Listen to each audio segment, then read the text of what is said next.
Welcome to Tough Talk Media, where real conversations shape real impact. Join us as we dig deeper into thought-provoking perspectives that challenge, inform, and inspire action. Subscribe today and be part of the conversation. We've seen your piece where you are urging the federal government to quit politics, but there is a concerted effort either by the ministers or the president speaking to this, and we've also heard that there's a rallying move to now appoint ambassadors to the foreign missions abroad. Isn't this satisfactory? Well, I feel it's a bit too late, but better late than never. A lot of us in opposition, we've always advised our government as a matter of patriotism. But they dismiss opposition as irritants, busybodies, charlatans, and now the chicken has come home to roost. So I wrote my piece, I think 2 nights ago. As always, I try to make interventions from every now and then, if I have the opportunity. And my position is that it is not enough saying we want to appoint ambassadors. What government needs to do is to rally its best brains. Nigeria is overblessed with some of the most brilliant human beings on this planet. And a lot of Nigerians are very exposed, and they have privileges all over the world that they enjoy. They have contacts, they have their networks. So my advice to the president is don't make it politics as usual. Reach out to those people, whether they are in your party or not. And I mentioned some names.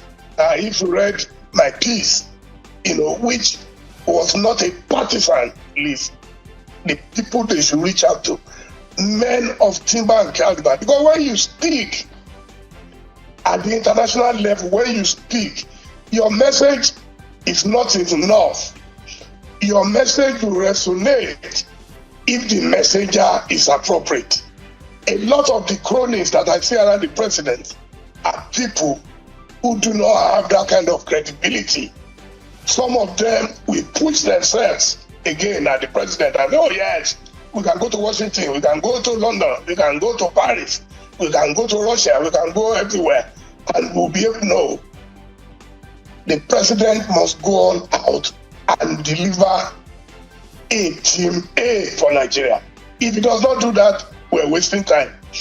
And then the videos of President Trump that I have watched, it is beyond just the usual let's talk. I think he's convinced about the document that have already been presented to him. He's convinced that the Nigerian government is not serious. He's convinced that we're not ready. And he's convinced that we will try to buy time and then return to our usual hanky-panky.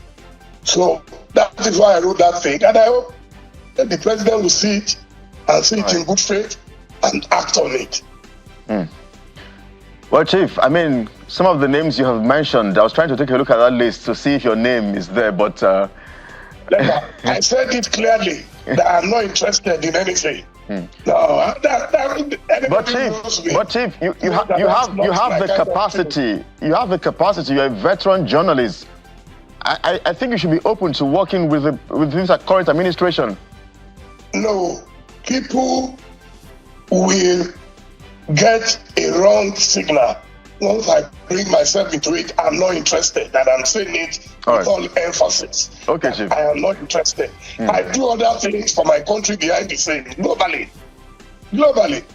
All right. With my own funding. I don't go to government, I don't beg for things from government. I love my country passionately. All right, Chief. That is why I can resist the temptation of being in government where people think, oh yes, you can become a billionaire overnight. I am not interested. Yes, Chief.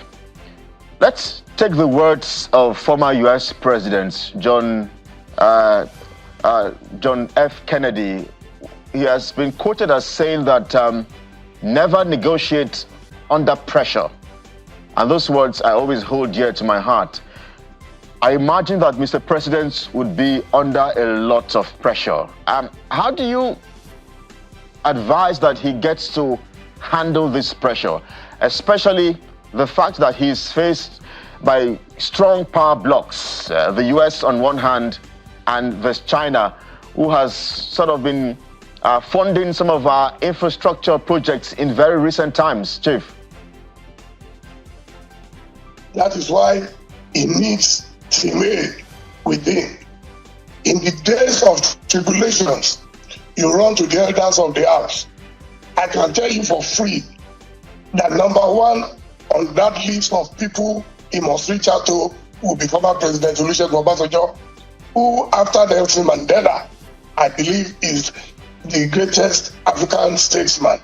You have Chief Emeka Yaku, who was Commonwealth Secretary General so many years ago. God has preserved his life for us. So on an occasion such as this, they need to reach out. They need to reach out to powerful Christian groups. And there is a name that will come up. Lieutenant General Theophilus Yakubu Danjuma. These are very, very wealthy Christians and who have a voice, who can speak globally, and they will listen to them. Is it because they are bringing these things from the religious angle?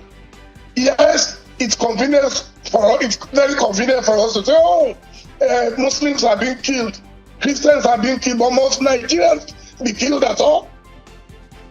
Nigerians are being killed. In Nigeria today, we are indifferent. Even if they announce, 1,000 people killed in Benue, life continues as usual. In Plateau, life continues as usual. In Taraba, in Adamawa, and so on and so forth.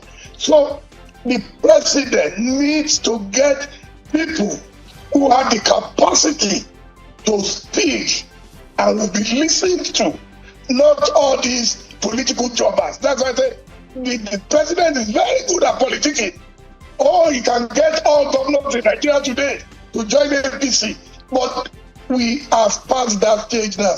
2 weeks ago, if anybody told you that President Tinubu will be in this precarious situation, you would have said, no, it's not possible.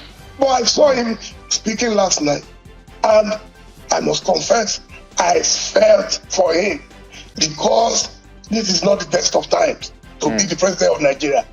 He now has to put on the thinking cap for himself, for his team, and for all of us in Nigeria. Well, Chief, I share your sentiments. These are indeed very interesting times for Nigeria and Mr. President as well. But you are in the opposition, and there are those who are in government who are pointing fingers to the opposition being behind some of these claims and perhaps facilitating or feeding the likes of the US and the Trump administration with information. So I wonder how you respond to that, because I imagine that the ADC, which is the party that you now fly their colors, would be happy that all of this is playing out barely 2 years to an election. Isn't that correct? Look, my brother, anyone who says opposition is behind this, it's just being clever by half. How can opposition that is trying to put its acts together now have time to go to Washington? Those who did it have come out openly. They come out. I read yesterday about a bishop from Benue, and I've spoken to some high-level contacts who confirmed that it's a powerful Christian lobby group from Nigeria that reached out to Washington. So anyone blaming opposition, of course, everything in Nigeria, when it is not, if APC not blaming its own immediate predecessor, a man who has gone to join his ancestors, former President Muhammadu Buhari, they are blaming him for abandoning a useless country on them, a very terrible economy to them. There will always be blame games in politics. But this is the time for the president to ignore all those his people who just, they are rabble-rousers, they just go around trying to terrorize the opposition.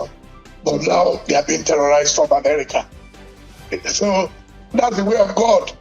The person you cannot catch, there is someone who will catch him for you. That is why go and read comments. Even under what I wrote, go and read comments. Everybody is begging America, please come to Nigeria. It's only patriots who are now fighting that no, this is beyond ruling party or opposition party fracas. It is about our country and the future of our nation. So let's stop playing politics and let us face President Donald Trump and bring out the facts. Too many Nigerians have died, and the Christians who believe they are in the minority and they are being wiped out, they are the ones who came together. You know, if you know of a man called Israel Buba in Jos, I've been to his church before. He has screamed himself hoarse on this matter, that Christians are being targeted, are being wiped out. He never said Muslims too are not being killed, but Muslim lives become so useless, so valueless, that even when they say 100 people have died, the president can travel tonight. No empathy, no sympathy. That is what opposition talks about, and it has nothing to do with politics. So let's get serious for once. So it's not, that's reached a stage now where we're now becoming almost like Gaza, like Iran, like Lebanon and all those places where there have been such, attacks in the past. I pray that this cup will pass over us, like we read in the Bible. Let this cup pass over us, because once this thing starts, the end is never good. Yeah. So, Chief Momodu, let's begin to piggyback on some of the things that have happened in the last 24 hours. We've seen the U.S. Congress sanction 12 Nigerian governors. We've seen sanctions imposed on organizations like Amiyeti Allah and Kautal Hori over what the U.S. terms complicity in the alleged killing of Christians. Senator Ted Cruz himself on his verified Twitter handle has vowed to expose Nigerian government officials who are complicit in the alleged Christian genocide taking place in Nigeria. Just moments ago, our guests, reflected on the proposal of the U.S. military on the deployment of troops to Nigeria and said if the U.S. is saying that they will deploy aircraft to those camps, to raid those camps, that means that they indeed know where the terrorists are. Why hasn't the Nigerian government over the years demonstrated this level of commitment to ending the killings in Nigeria? And how are you seeing the actions that have been happening in the last 24 hours following the designation of Nigeria as a country of particular concern? I mean, starting with the sanctions, maybe for once our political leaders will get sober and less giddy. All the gra-gra. They are too arrogant. They speak with the authority of God. They speak down on their people. They belch all kinds of nonsense on their people as if they are God. So maybe for once they will begin to see reason. President Tinubu knows.